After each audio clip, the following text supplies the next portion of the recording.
Hi there, my name's Vince from mymatevince.com, and in this video today it's going to be another fix it video, another video where I buy something faulty off eBay and then I do my best to fix it using very limited skills and kind of limited tools. I am starting to get better and better tools, but the main thing is limited knowledge, so it's going to be similar to you trying to do it yourself. I'm not an expert in this and I have very little experience when it comes to taking apart a Nintendo Switch, so if you see me fix it, it might give you the courage or the enthusiasm to go and fix one yourself. Obviously if I can't fix it, then you might take that as a lesson that maybe you can't fix it either.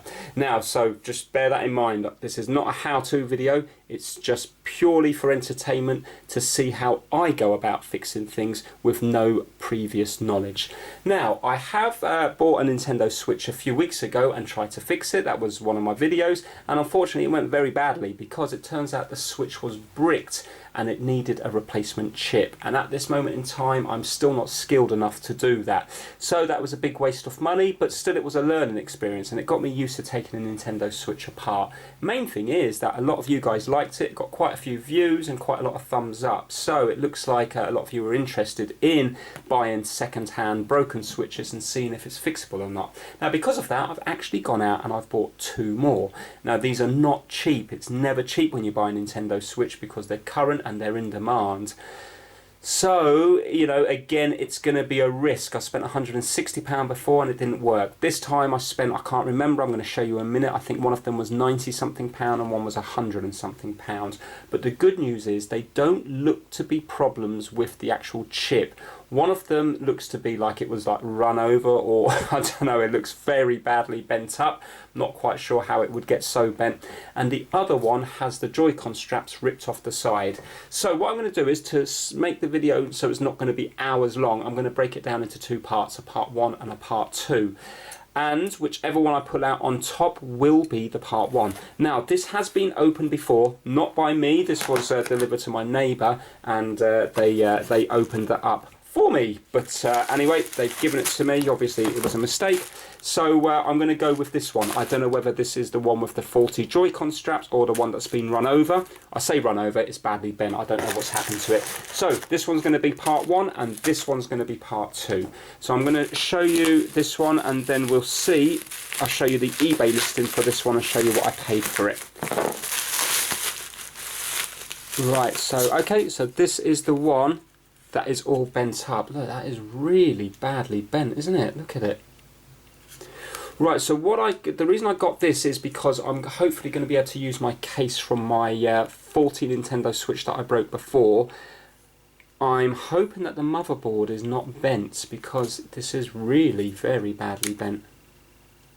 I don't know how it would actually get so bent unless somebody was trying to break it by using all their might, because it hasn't been run over, but at the same time it would have had to be a very heavy person to sit down with that in their back pocket to bend it all up. But still, we'll see what's happening. What I'm hoping to do is, I'm hoping to just take the motherboard out and put it into my other faulty, you know, Nintendo Switch, and then I'm hoping to get a working one. Right, so this is the one that I'm going to be using. I was thinking that this is probably going to be the hardest one to fix out of the two, but that's the one that I pulled out first, so let's go with that. Let me show you the eBay listing and show you what I paid for it. Now, I did buy both of them from the same seller. So it is a business seller, so the chances are these have been well tested, even though they sort of say limited testing on them. I think what happens is they get loads of them in and then they sell the good working ones and then they offload the ones that they can't fix. Maybe they haven't even taken them apart. Maybe they just get a load in and they just want to offload them as quick as possible, which I hope is the case. Obviously if this has been taken apart and stuff, there's going to be less chance of me as a non-professional fixing it. But anyway, this is the listing here. So as you can see, I paid, it was an auction, not a buy it now. So an auction, and I ended up paying £92, which is a lot of money. Free delivery, 20 bids on it, so these things really are in demand. Nintendo Switch console, Switch only, dented, no controllers, and it's just got a few pictures with it. Yeah, so that is definitely my item. You can see even the bit of paper still there. Yeah. Right, okay, and it just says here, You are bidding on a Nintendo Switch console, Switch only, no controllers, and then it's just got obviously where it's kept in the factory, the warehouse. This item has been listed for parts as the console is dented, see pics provided. When the item was powered on, it would power up to the home page. We were able to connect the item to Wi-Fi, download a game from the store, and also install a game using a cartridge, not included. The volume would also work, and we were able to reset the item to factory settings. The Switch console would also recognise the controllers when inserted, not included. Battery life has not been fully tested, however stayed on for the duration of the power test. All internal parts are unchecked. Bad points. The screen is sticking out on one edge due to the chassis being bent and the casing is not close together at the base. The item made a loud noise when powered on. That's the bit that worries me. Condition poor due to the dented chassis, and then it just says what it is here, and it just says that it's item, unchecked, blah blah blah blah blah, and it comes without leads and stuff like that. So yeah, it's going to be a really interesting one. So what I'm going to do is I'm going to first of all power it on and see what it does, and then I'm going to try and fix it. I'm thinking now, I kind of forgot that it does seem to work as well as the guy says it works. I'm wondering whether it can be just bent back into place, which would be kind of nice, but we'll have to cross that bridge, after we've tested it. Right, so let me get the a few bits and bobs and I will try and test it. Okay, so I've got a few bits now. I'm not going to test it on the TV and everything. I can do that, later on in the video. So first of all, let's plug it in and see what happens. Okay, that's good. It shows that it's powering up there, although it looks like the battery is completely depleted. So let's turn it on. I want to hear this loud popping sound.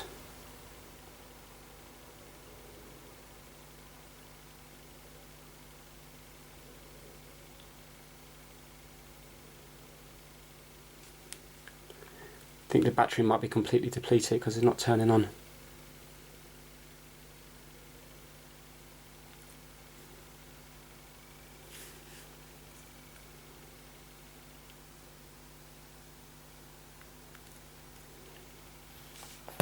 No, okay, so what I'm going to have to do is I'm going to have to just leave that plugged in for a bit and then come back to the video, because obviously the battery is dead. Okay, so yeah, unfortunately I'm going to have to come back to this video after a little while when it's charged up more. Right, while I'm just waiting for it to charge, I'm just going to give it a quick visual inspection. There's a bulging screw here, and if you look at the screws here, it looks like the paint's been taken off. I'm not sure if that's going to focus in or not. Looks like the paint's been taken off, there you go, on each of the screws. So that says to me that somebody has attempted to get into it and probably has got into it. So that's always a little bit more worrying, isn't it? It's very, very bulging here. It said about the screens bulging out, but it doesn't appear to be. I mean, obviously there is a bulge in it, but it doesn't appear to be in any of the bulging out in any of the corners. So that's all good. Let's see if these go on. Yeah. And that goes on as well. Right, okay, let me try to turn it on again. Still nothing there. See if the game card fits. Yeah, it all seems to fit in okay.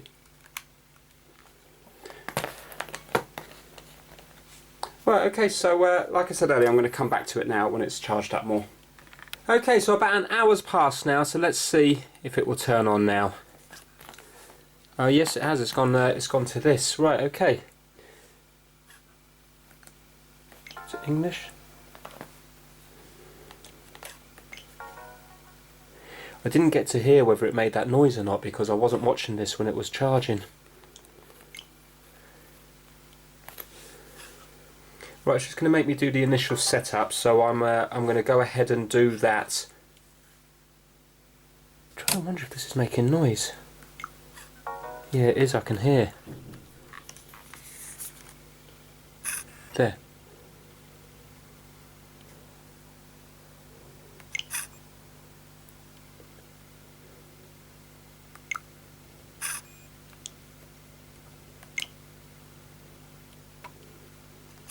Yeah, okay, so that must be the fan grating a little bit.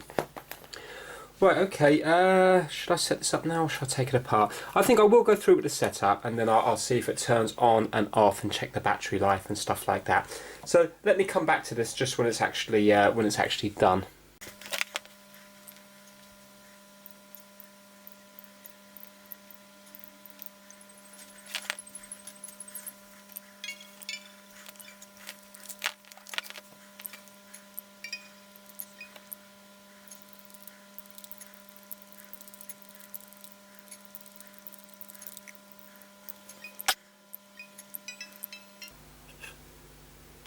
Well, so far it all appears to be working okay. So let's take the battery out, the charger out now, and let's see if it can hold any charge. Obviously, it's making that noise. I'm pretty sure that's going to be something to do with the fan. So 100%, we have to take this apart and try to straighten it up, or use the shell from the other Nintendo Switch.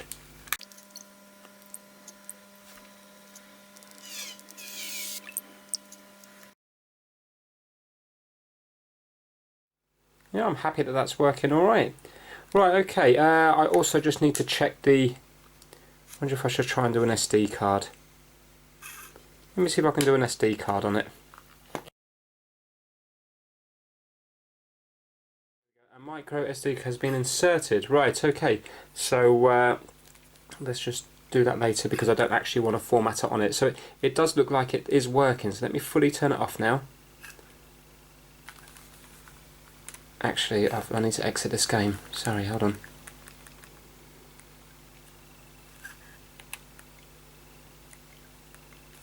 Right, okay.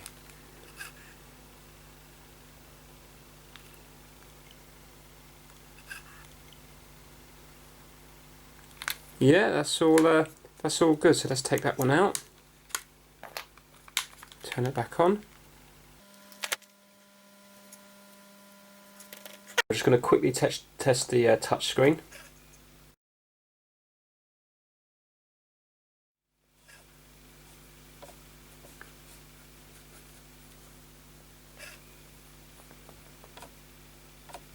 It's definitely working everywhere it's supposed to.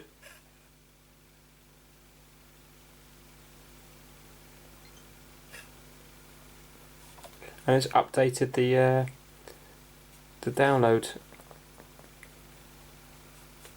update for the Mario Kart as well. Right, the Switch seems to be good. This is amazing.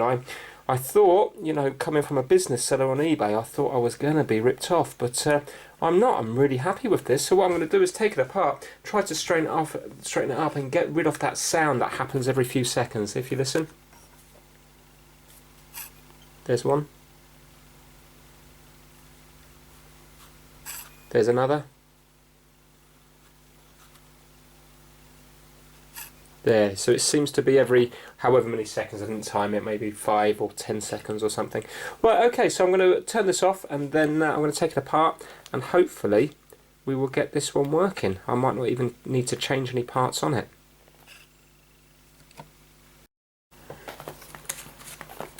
Right, let's take the back off this and see what's going on with it. So I'm going to be using a little tri-wing screwdriver. That's one of these ones with 3 points on it. It's a special Nintendo screwdriver, but you can get them very cheaply. And I've got myself a magnetic tray after some advice from some of you viewers. And with this now, what I hope to do is, wherever I take the screw out, I'm going to place on the tray, and then hopefully I'll know where they go back.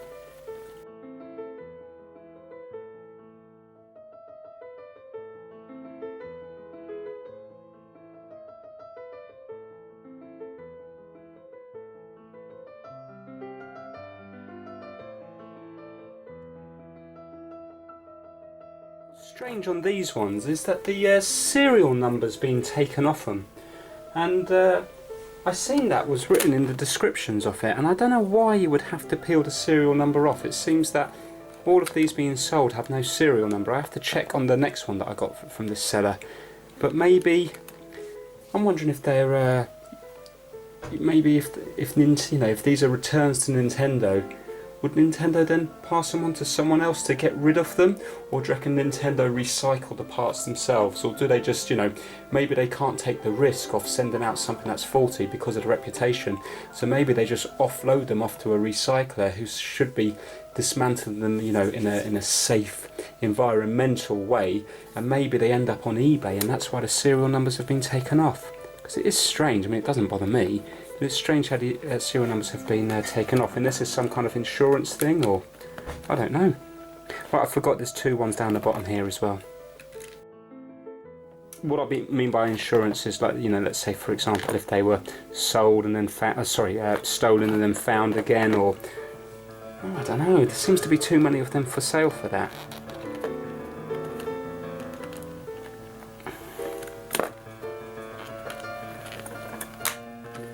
Right, okay, so this part here will be fine because this is only plastic, so we definitely will be able to just bend that back into place.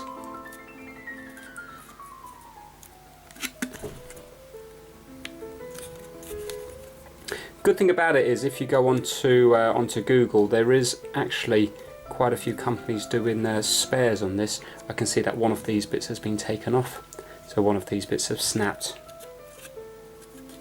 So for example, if you did need a new back cover here, you can actually buy them.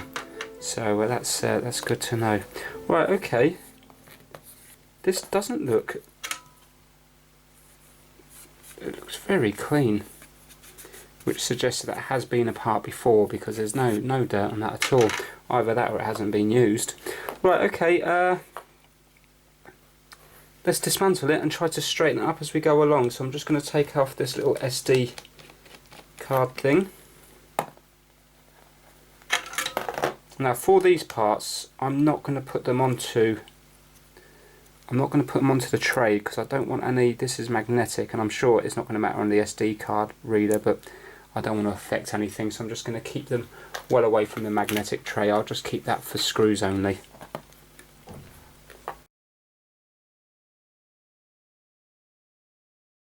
Right, okay, so this is well and truly bent out of shape, so I'm going to have to do a bit of work to this to try to get it back to normal again.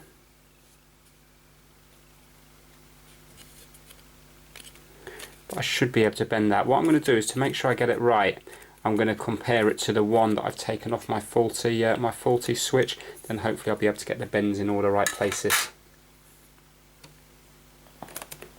Well, let's see how badly bent this is. So this is still bent here. Right, I think I am going to have to take it all apart, aren't I? Yeah, I'm going to have to take it all apart to get the bend out of it, because I don't want to risk damaging the motherboard here.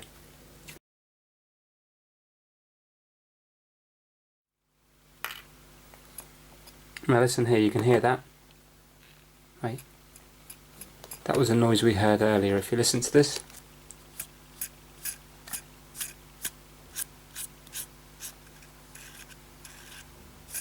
Hear that?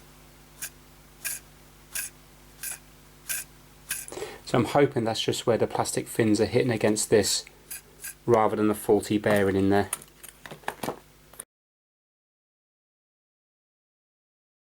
There might be a, can't remember, there must be a ribbon cable on that to connect up here, so I'm not going to pull that just yet. Right, I'll tell you what I should have done at the very beginning. I should have pulled the battery out, so that's what I'm going to do now.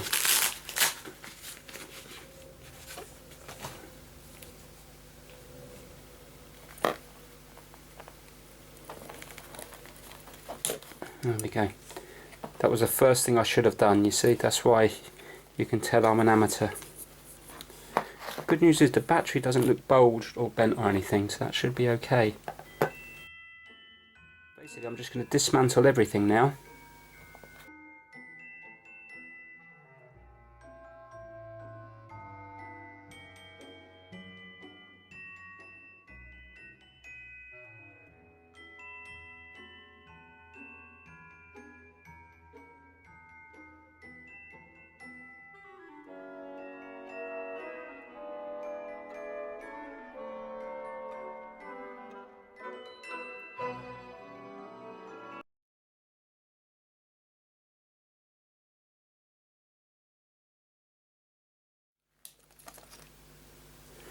Right, okay, so this is a motherboard out, and you can definitely see that it has got a kink up this way.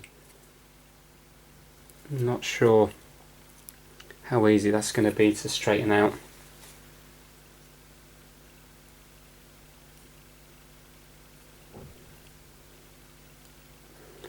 I'm thinking if I can get this bit straight, then when you screw this in it will straighten up, because you can see that it only needs a little bit of flex before it straightens. So I'm not going to mess around with this too much, because on my last one it was this chip that was faulty, and I know that you can't get these motherboards. I think iFixit do them, but they seem to be out of stock, and they're well over £100. Right, okay, so here we are now, and you can definitely see we've got a bend right down the middle here. Yeah, you can see it there. So that should lie flat, and it doesn't. No, I've never taken it apart more than this, so I don't know whether... See, I know it's this metal bit that's bent, and I don't want to damage the screen by just bending it with the screen on, but I don't know how easy it is to take off the screen. I don't know whether it's glued in. Maybe I should stop and try to watch a Spawn Wave or a Tronics fix or a Jerry Rig video to see if this thing comes out or not, because if it's all glued in, then I think I'd be more tempted to try and just put the bend back in this. The only thing, to get it straight, I'm going to have to sort of bend it more than flat, you know. Well, I think I really don't want to break this, so I'm going to just leave it here, and I'm going to watch a video on a professional dismantling it, and then see what happens with this bit here.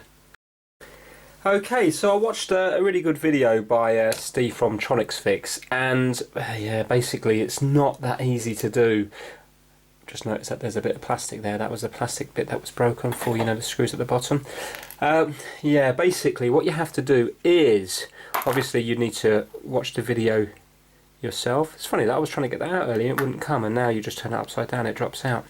Right, okay, what you have to do is basically you have to heat up around the edge here to get the digitizer out, and then there's like ribbon cables on this top section, this side section here, so you have to start prying it off, and then that will then lift off, and it is this cable here, and then basically you've got the LCD underneath it which gives you the picture. So the digitizer is just for the touchscreen, and then you've got the LCD underneath it, and that is basically this cable here, and I think it's this cable here. Now the worrying thing is that right now this switch is actually working, although it is bent, it's still a working switch. And because I'm not used to doing things like this, there's a very good chance that I'm either going to damage the LCD or damage the digitizer. So I think what I'm going to do is, well, I don't know what to do. What I'd like to do is, you know, I really want to straighten it, because otherwise there's no, you know, although it works, the fact is that it is bent and broken. I'm worried that if I go to straighten it, I'm going to end up smashing the LCD. So I'm in two minds here, because this is a working switch and I kind of feel guilty breaking it, but I already have a switch, and as well as that I can still get this one working because of my one that, you know, the brick switch has a perfectly good screen. Well, I think it's perfectly good. I never obviously got past the Nintendo Switch logo, but I presume that the touch screen and stuff works on it, but that is only an assumption. So I will definitely be able to get this working, but it seems a shame to break it. Also, part of me is thinking, well, I need to learn, and I need to be able to do things like this, because then it means that in the future I will be able to change the screens and change the digitizer. So part of me is wanting to do it, but it's such a shame, because obviously if this was smashed or not working, I'd have no hesitation, of course I would do it, but I'm kind of battling myself at the moment, because I'm thinking, well, it's a working switch and the chances are I'm going to damage it. It's a shame I can't just slightly straighten it up. See, realistically, I'm going to have to get this metal chassis out to be able to do it. So I think what I'm going to do is I think I'm going to give it a go. I think I probably will give it a go.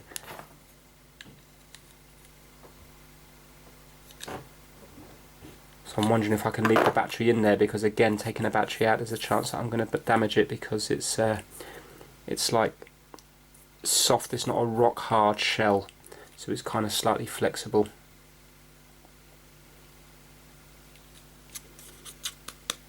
Good news is you can buy like replacement chassis and stuff really cheap, like £4 or £5 from Replace Base, so that's good. And you can buy things like this again for a few pounds, and you can buy the back if that was ever broken for you know, around about £4 or £5, so it's all relatively cheap. Now I'm wondering, it's a shame I can't take it off this way instead of having to you know, take the whole lot off, instead of having to get the adhesive off this front shell. It's a shame that I can't just take the whole lot out, because you can see it's moving here with the ribbon cable.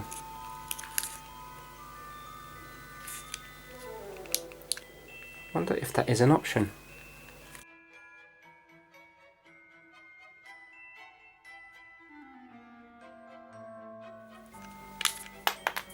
Oh god, look at that, it's falling apart there. Oh, that's annoying.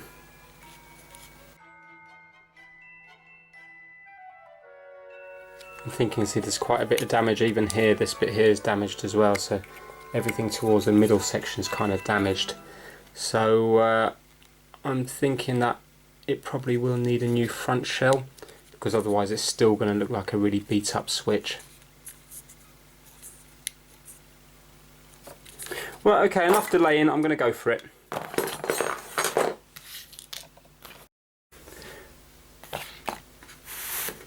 Right, okay, so I've got some pry tools and stuff, and got some of these screen suckers for mobile phones. I'm hoping between all of them I might be able to get this undone. So I'm going to use some heat, and I'm going to heat all the way around the edge, because basically there's adhesive. This is the digitizer here, and there's adhesive around here that goes onto the front shell. And then, I'm just thinking about this now. Hold on a minute. So you take the digitizer out and take the LCD out, but you're still going to have the front shell attached to this chassis. So that's what I'm not sure. I'm not sure how you would then remove it. Maybe when you take the LCD out, maybe there's screws in all these holes here on the other side. Because then I'm going to have to take the front shell off and straighten up the chassis, and then I need to decide whether I need to buy a new front shell or not, or whether I can repair this one. Realistically, I'll probably be having to buy a new one. Right, okay, let's go for it. I feel quite uncomfortable doing this, but it's going to have to be done.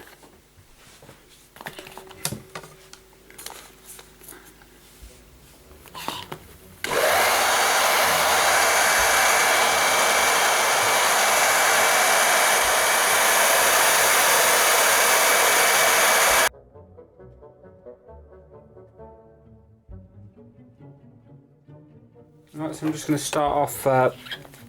I don't want to heat it too much.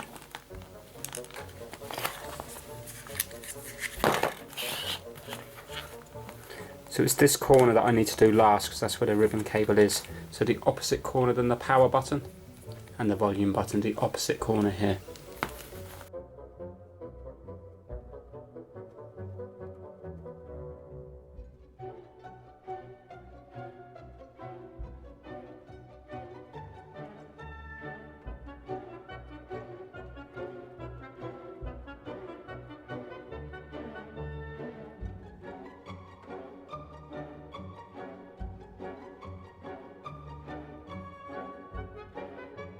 Starting to lift quite nicely actually.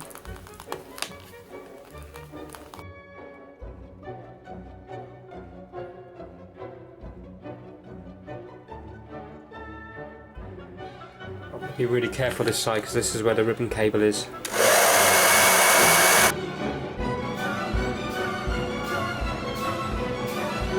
Feels like it's nearly wanting to go. Now another thing I haven't got is I haven't got any canned air, so I need to be really careful not to get dust everywhere. I don't want to touch the inside of anything. I can feel all the adhesive on here.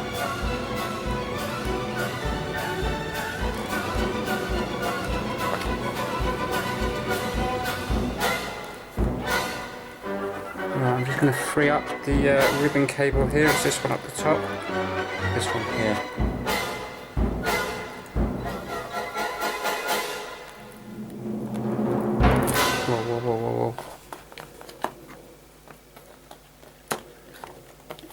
Excellent. Okay. I'm quite happy with that. Now I'm going to just put that down. I hope it doesn't get full of dust. Just going to put that down over here, but I don't think I've done any damage to that. So hopefully I will be able to reuse that. And it looks perfectly straight, doesn't it? Yeah. Do you know what? I'm really pleased I did that. I know I might still end up breaking something, but I can still feel the heat. Whoa, whoa, whoa, whoa, whoa, whoa, careful, careful. Right, that came out a lot easier than I thought. Wow, okay. So that's the LCD. So if you did ever have to change this, I mean, I haven't put it back in yet, but if you did ever have to change it, I don't think that's such a big deal. And I had a switch previously that I gave to my nephew, and basically that had a tiny bit of damage to the digitizer. Worked fine, just a kind of visual, kind of a little bit of a smear up the top. And I thought, you know, I didn't realise how easy it is to replace. So that's really handy to know, because you can buy those digitizers and LCD screens quite cheaply. In fact, what I'm going to do now is I'm going to show you the replace space, the place in the UK. Obviously it's going to vary depending on the country you're from, but just to show you the spares, because you'd be pleasantly surprised. Yes, they're expensive, but some of them are better value than you think. Okay, so this is one that's apparently quite good. Personally, I haven't used them, but my brother uses them to fix up his family's phones and stuff like that. And you know, he's happy with the quality of the parts. Now, so it's basically www.replacebase.co.uk. Obviously, if you're from the States and stuff, you're probably going to have a much wider range of companies to choose from. Now, let's have a look here. So we're going to go to Games Consoles. Nintendo. Let's go to Switch. Now check it out. So basically, if zoom in there, so you can see you got replacement cartridge, £13.50, the Switch dock board at £21.60. There we go, the digitizer. So that's the one I've just taken out now. OEM, so it's supposed to be, you know, as good, same spec as the manufacturer, and that's £18.60. So not bad. If your screen was really scratched up, rather than having to get a new switch and transfer your data, you could just get a new digitizer, because let's face it, that's the only thing that's going to be getting scratched. And as well as that, let's say if the back was really scratched up, you can see there it's only £6.90 for the back. This is the front. This is the front screen chassis. So this must be the surround, the front surround that the digitizer sticks to. That's £6.60. And the main, this is interesting, the main metal chassis, the one that's bent on mine, is only £4.20. So you can see there, you know, I'll let you just view it all yourself. Also remember, my fan's noisy, but you can buy a new fan for £10.80. Get replacement kickstands. Let's just see, oh, that metal thing at the back that I need to straighten up, £4.80. Joy-Con side bits, £8.70. That's only for one, so they're quite expensive. So that's the left-hand side. And I presume there's going to be one for the right hand side somewhere. There you go, the right hand side there is £8.70, so that's quite expensive. Let's go to the next page. I just want to see how much the LCD is. Charge port at the bottom, but obviously you'll have to solder that in, so that's going to take a lot of skill.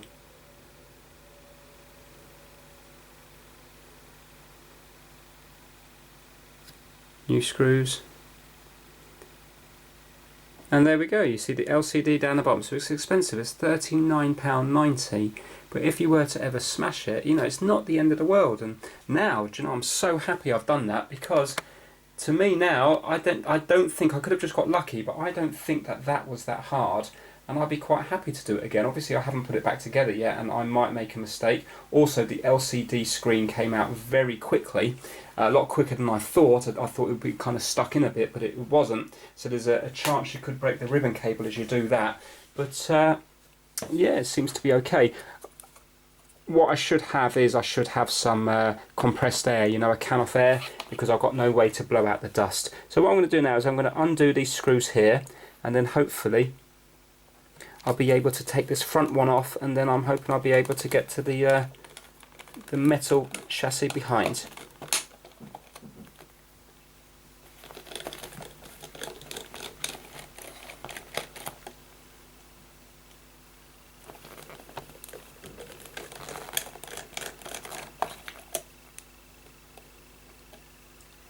And I think I'll be able to use the same glue as well.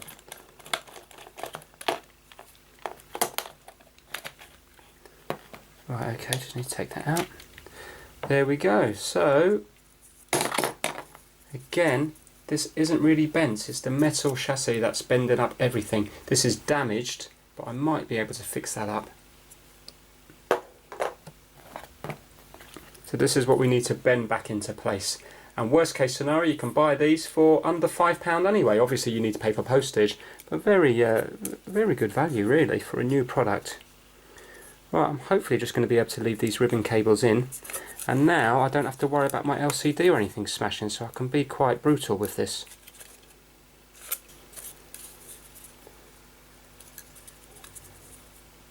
Just want to make sure I don't bend the actual battery. Luckily it all seems to be bent in the middle anyway.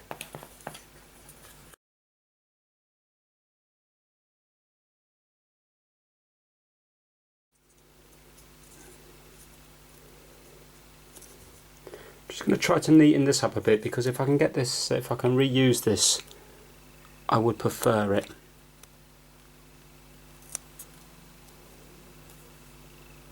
So what I'm going to do is I'm going to super glue it there, and I'm going to try to super glue this top bit back on, and we'll see what it looks like.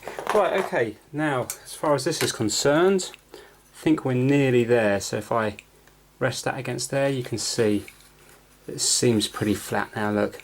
So it's touching both ends. Right, I need to, can you see this top left bit here where my little finger is, this bit here? You can see that needs to come down a little bit, because I can see that there's a gap there, like that, yeah? So I need to bend this little bit here a bit more. So this is by the battery. I need to be a little bit careful. You can take the batteries out, the only problem is they're stuck down really well. And I think, I could be wrong, but I think when you bend lithium batteries, obviously it can be dangerous, but I think it can make them faulty as well, as in, I don't know if they last as long once they're bent. I could be wrong there. If you know the answer to that, put it down in the comments, but I can't really see a way of getting this out without bending it, because even if you put the tool up the middle there, it's only going to open up that bit there. So there doesn't seem to be enough of a gap around it to replace the battery without breaking it. It's not a problem if you're putting a new battery in, because then you can discard this one safely, and the one you're putting in you won't be bending. But if you want to reuse the battery, I don't know if there's an easy way to do it or not.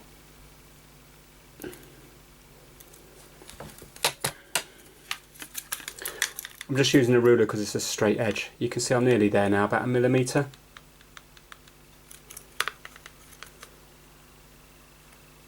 I think the other side's fine. All the way along it's fine. Just this bit here. Yeah, I'm happy with that now. Yeah, you can see there's no movement there. Might be easy to see on that side. Yeah, that looks straight now.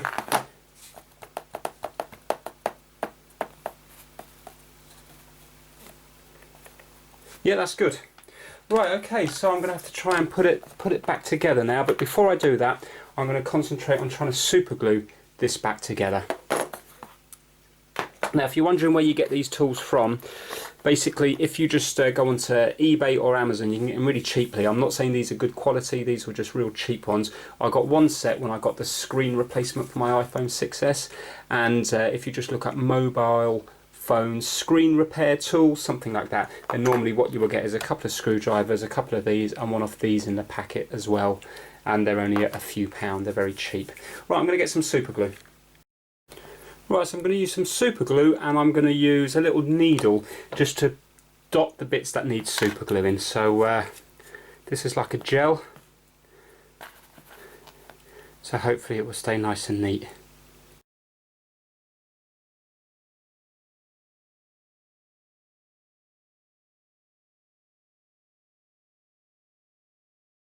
I mean, this is kind of pointless, because really I should be just buying a new shell for whatever it was, £5 or £6, I can't quite remember. But I just sort of got it into my head that I'd quite like to fix it without using any other tools, just you know, just the thing that came with it. Sorry, not tools, parts.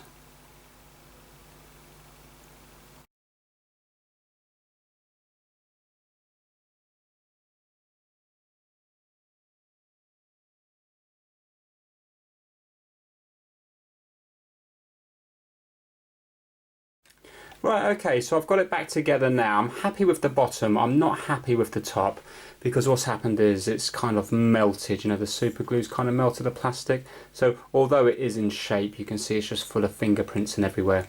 So I'm going to put it back together. I mean, this bit at the top is not going to be perfect. I could swap it out with my working switch. It's just that I really wanted to get this done, yeah, you know, without using a load of parts. So I'm gonna run with it and see what it ends up like. So what I want to do now is I want to put it back together. So I want to put this back on the chassis, and then I'm going to put the LCD back in. And I have to remember to do that fan as well. Remember the fan was noisy?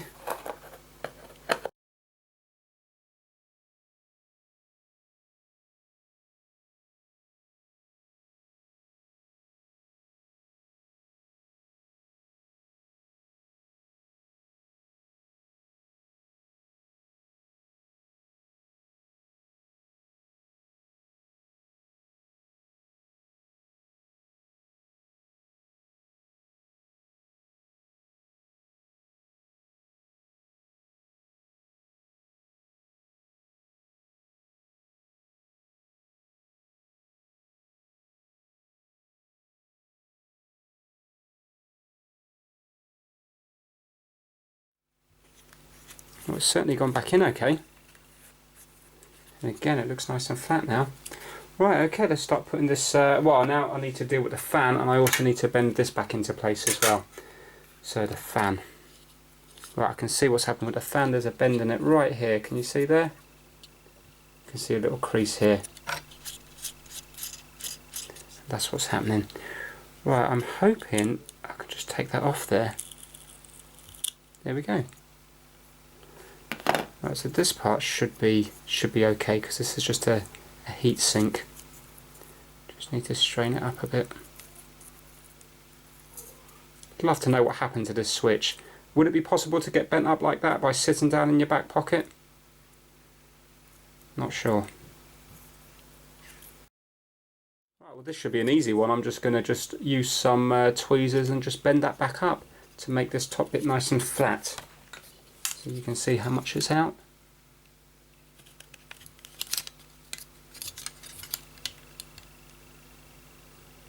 Yep.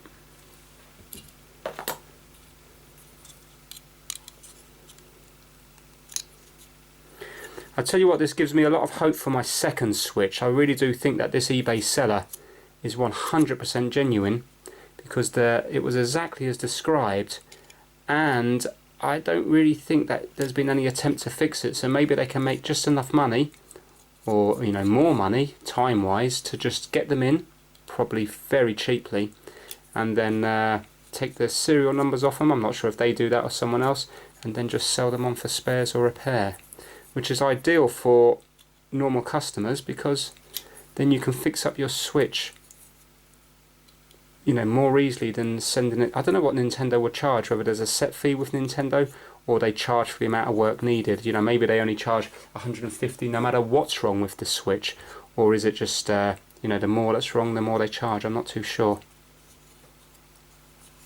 Right, okay, well that looks to be perfect now. Can't hear anything. And it doesn't look like there's been any lasting damage done to the top because it was only just skimming it. That fan looks absolutely perfect.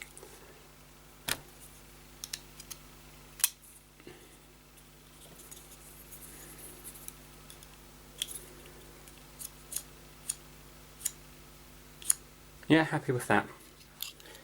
Right, so I'm going to start putting it back together now. I'm hoping with the motherboard here that it's just going to straighten up as I put it in. And make sure that I get all the ribbon cables out of the way. Yeah, I think that will just bend back into place. I hope that doesn't cause any long-term effects because there's definitely still a kink here. This bit here. You can see how much it moves.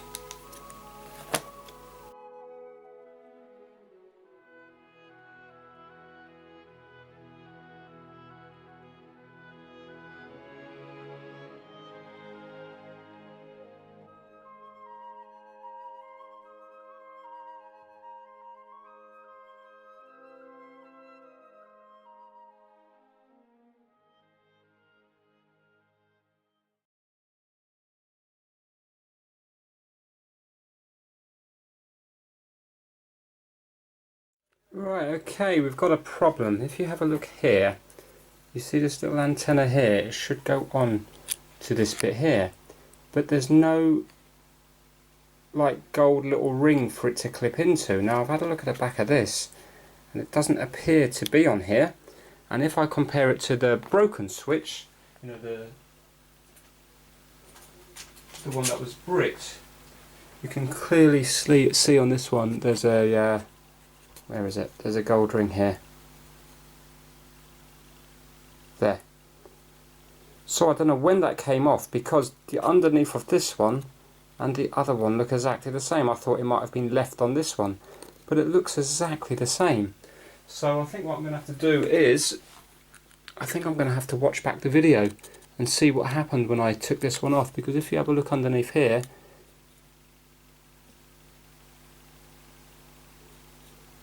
you can see it doesn't appear to be on there, and there's nothing for that to clip onto. So that's going to cause issues either with the Wi-Fi, or I'm not sure if that's for the Wi-Fi or whether it will be for the Joy-Cons. But either way, it's not right. So I'm going to have to stop the video and I'm going to have to rewind it and see what happened when I took this off, because I remember definitely having to prise it off.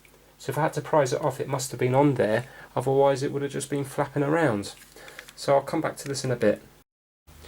Okay, so I've watched the video back and it definitely popped off. So what's happened is, when it's popped off, instead of, let's say if this is the, you know, this is the part on the actual board and this is the bit that goes around it, you know, the wire part. So it should just, the wire should come on like this and then it should clip off. And what's happened is the whole lot's come off. So obviously the connection between here and here was stronger than between here and the board, because, you know, I didn't use a lot of strength to force it off. Maybe it was slightly damaged when it was bent or dropped or whatever happened to this switch. So the problem I've got now is on this part here, I've got the outer circle and I've also got the inner circle trapped in it like this, and I've been trying to use pliers to pull this bit out, but I can't. Now looking at the board very closely here, you can just see, there we go. Right, if I use my multimeter, that this top bit here, this is continuity, this top bit here and this bit is continuity. So let's call that maybe the ground. Yeah, it is grounds, yeah. And then the middle pin, the central conductor, sorry I can't see what I'm doing properly here, goes to that point here at 3 o'clock. Yeah, so 12 and 6 is linked to ground, this one here, and then the central conductor is linked to 3. So what I'm thinking of doing is, it's not ideal because it means in the future if you have to take this off, then it's going to have to be a, you know, you have to get the soldering iron out. But what else can I do? So what I'm going to do is I'm going to put it on here. I'm going to try for another minute or two to try to get the middle bit out. But if not, I'm just going to place it on here. So hopefully the central conductor is going to tap that middle bit. And then I'll just have to put a blob of solder between the edge here and, you know, either the 12 or the 6 o'clock. It'd probably be easier for me just to put a blob of solder from here to the 6 o'clock. And hopefully then that will fix it. I mean, if I could get the middle bit out, then I could try to just solder that bit on, and then you know, it would be back to normal. But the middle section isn't coming out at all.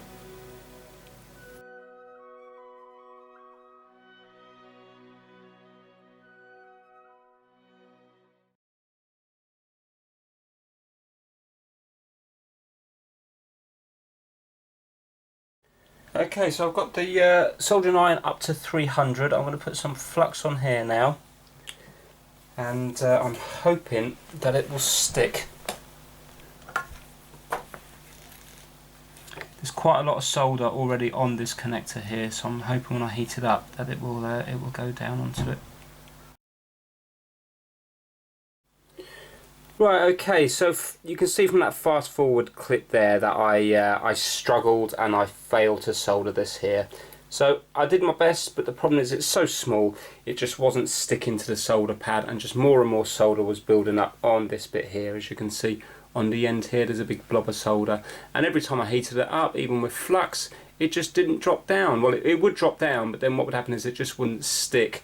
When I was trying to solder onto this bit here, it just kept balling up and not sticking to it. So I'd have a ball of solder that would be just rolling around the place. So what I'm going to have to do is, it's annoying, But what I'm going to have to do is I'm just going to tape it. I'm just going to push this down in the right position, and I'm just going to put a bit of tape across it, and I'm hoping that will hold. I mean, if this is for Wi-Fi, what it will mean is that even if it's not connected, it should still pick up the signal. It's just going to be weak. If it's for the Bluetooth controllers, because I don't actually know what this one's for, then what it means is that if you were sat far away, let's say if you were playing this on the on the TV, if you were sat far away, then it's not going to work. I'm hoping even without the wire connected, it should still work a few meters anyway, but I really don't know because I've never tested it. But there's nothing really else I can do. If, for example, it doesn't work, then what I can do is, it'd be unlikely that I get it to work, but I could always cut the wire here, and then I could strip it back, because luckily there's quite a bit of slack on it, and I could then strip it back to get the central conductor to touch the middle pin, and then the braid around the outside to touch, you know, either the 12 or the 6. So obviously I'll be touching the 12 because it's higher, you know, this pad at the top here. I'm presuming this is going to be something similar to TV coaxial cable, so a central conductor then insulated and then a braid around that. But I really don't know because I've never cut it back before. But I don't want to risk doing that yet because that's going to be the last resort, because the chances of me succeeding at that would be very slim. So what I'm going to do is I'm going to put it in place here, and then I'm just going to put tape across it, and hopefully that will hold. In fact, what I'm going to do is I'm going to put blue tack and then tape on top of that. So I'm hoping that will work. So that's what I'm going to work on now. Such a shame because it was going so well up until this, and because this is part of the motherboard, it's going to render it useless again just because of that one connector.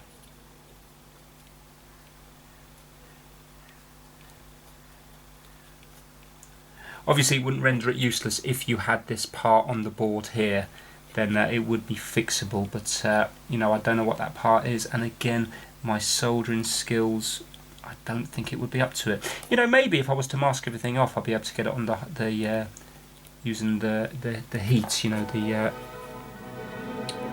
hot air instead.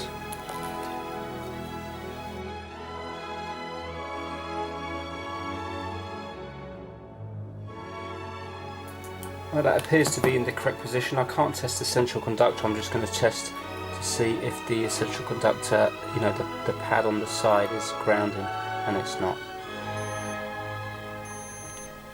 That appears to the shield's working, but what I can't test for is whether the central conductor is in contact with that, because I don't know where the other side goes to. Right, okay, so I'm going to keep it in that position. I'm going to put some tape on it.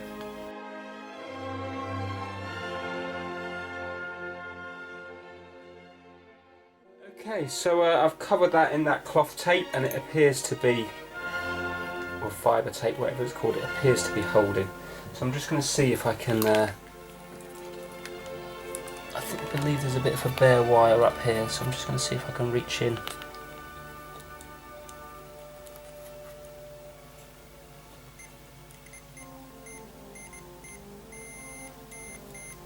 Excellent. Right, the outside is definitely, the shield is definitely okay, but I don't know about the important one, which is the central conductor. But still, we'll have to put it back together and see what's what.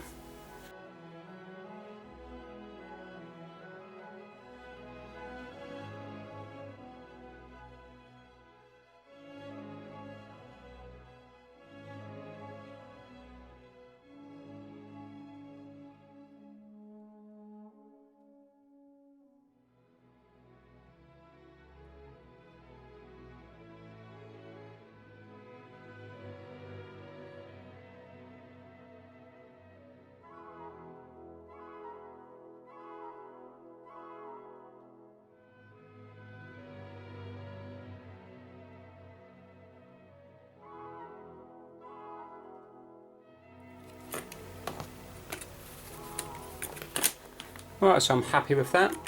It's all spins nicely. The all looks nice and straight again.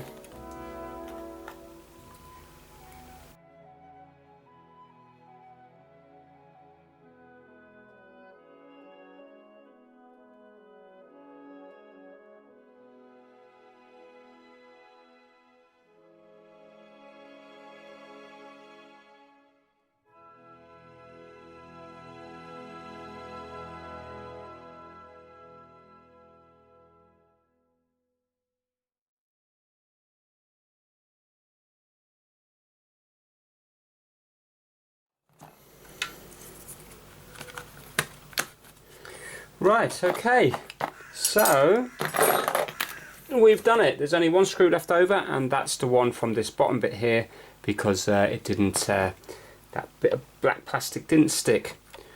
So if you have a look at it now, look at that, the bend has gone out of it. It's still a little bit, that's the foil that's pushed that bit out there. What doesn't help is the fact that the screw's missing, you see, because otherwise the screw would push that in there. But if you look at that now, can you see it's nothing like it was before? It's not perfect, it still looks like it's bowing a little bit there, but not much. Let me get my ruler on that.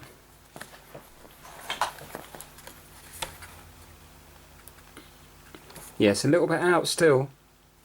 Seems to have gone up in the middle a little bit.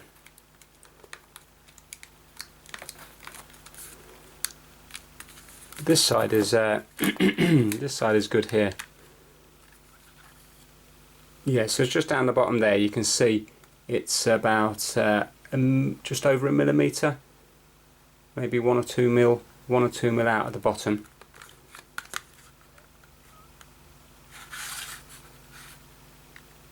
Yeah, you can see there in the middle, still bowed a bit there. So yeah, I thought I got the chassis completely straight, but maybe when I was putting it back together, maybe that tin foil has pushed it out. Or do you know, would the circuit board have... no, the circuit board wouldn't be strong enough to move the chassis. Anyway, let's see if it stands up and stuff. There we go. So the bit that looks the most unsightly has to be this bit here where I super glued. Can you see? It looks horrible there.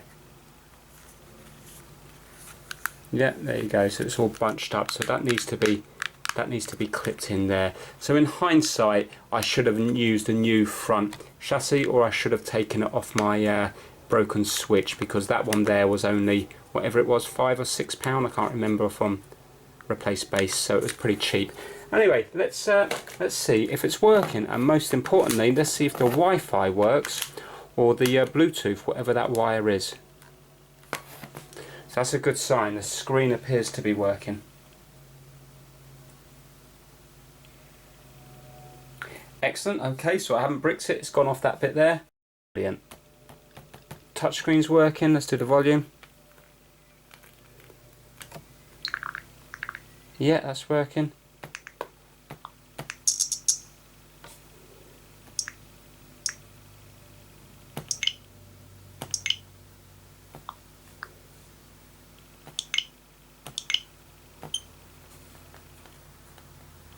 Right, so all of the touchscreen's working, which is good. Slowly and fast. You can see the dots move. You can see it's, when you move slow, it's like a full-on line, and then when you move quick, so it must do so many dots per second. Right, okay, that's definitely working. Right, so I need to check for whether these work now.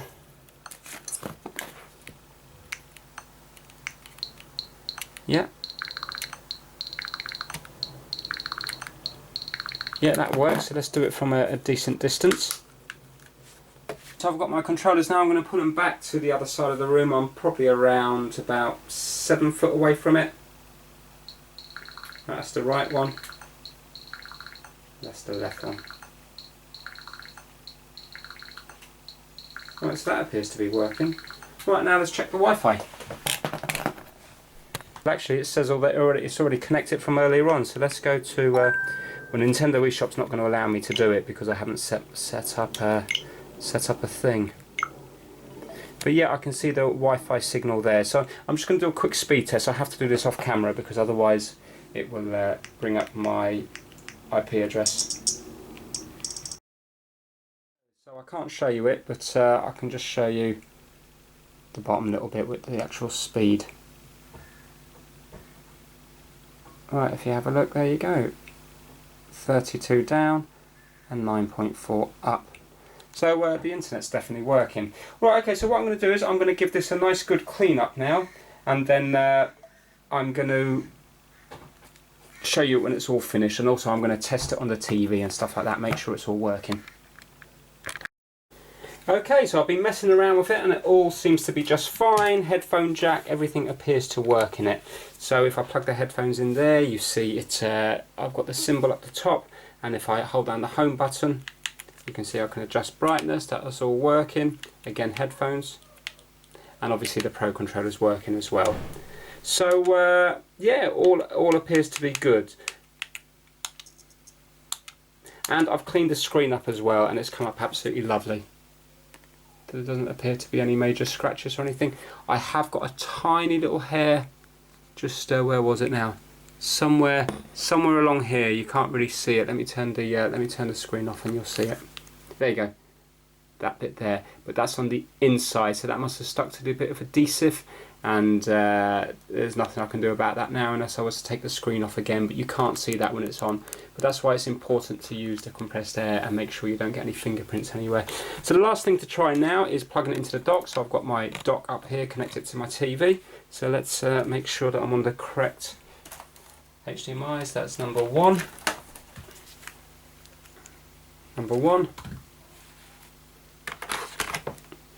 Okay, so it's gone off there, green light there, so now it should be coming up here.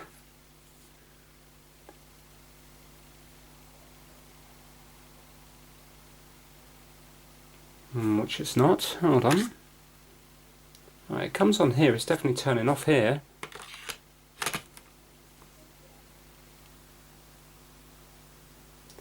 No, that's not docking, is it? Right, okay, is this still connected? Let's see this. Right, so it thinks it's connected because I can move it here. In fact, let's have a look a minute.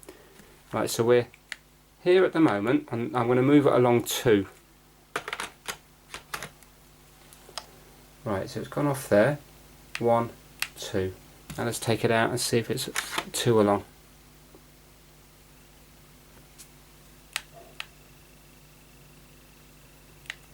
No. Right, let me put it over system settings, and I'm going to press A when it goes in here.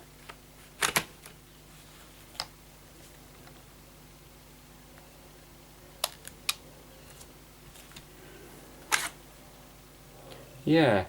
Okay, let me go down a few.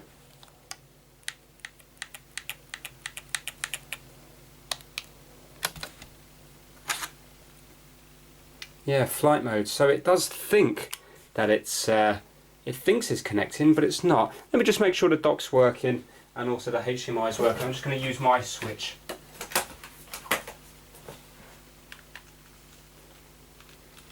In my mind, I'm wondering now whether that was tested by the seller, and that's the reason it's been put onto eBay rather than repaired. I know that's me being quite cynical. Right, let's have a look at my switch, see if that's working. Yeah, it's gone off there. Right, okay, so there is something else wrong with this switch. Now, that's weird. I've never come across that before, where it doesn't dock but yet everything else works. That's annoying.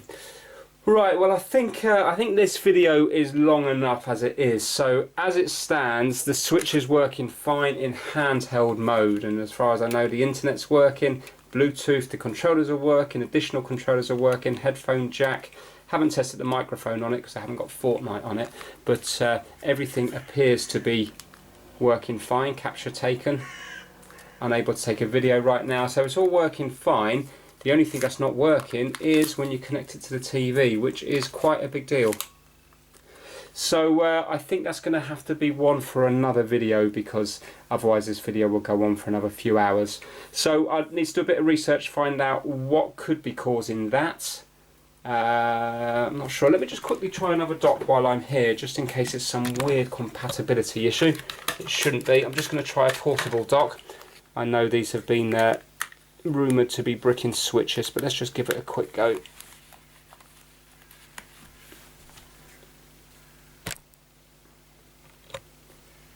No, nothing's happening. Let's try the other way round.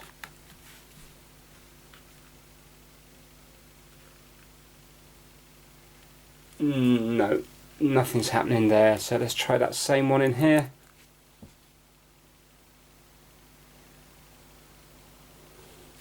Okay, nothing's happening there. Let's twist it round. There we go. Yeah, right, okay. So 100%, there's definitely something wrong with this switch, which is unfortunate, because I thought that that was going to be a nice fix. It was annoying that the thing broke in the back, you know, the little antenna, but now that this doesn't work either, that is a bit annoying, and now I'm a little bit worried because I was really looking forward to doing a second one. But I'm wondering now if it could be a common fault, because it didn't mention in the listing about connecting to the TV. So hopefully it's just a coincidence and the seller never knew, in which case the next one I'm hoping will be just Joy-Cons. But again, now that I know it's not docking, and I don't think I did anything to make it not dock, as far as I know, it's going to either be an issue maybe with the pins on this port at the bottom, or the chip on the motherboard that deals with the docking. I can't see anything else that would cause it not to dock, but I need to do my research because I've never looked into that before. But right now, up until that moment, I was really happy with this. Yes, it's expensive to pay 90 something pounds, but as you can see, I've fixed it up nicely. It's nice and straight now, and this is a perfectly usable switch. It's not completely straight, but nobody would mind using that. It looks a bit ugly up here, but that can be easily fixed with a new case. But even as it is now, it's perfectly workable in handheld.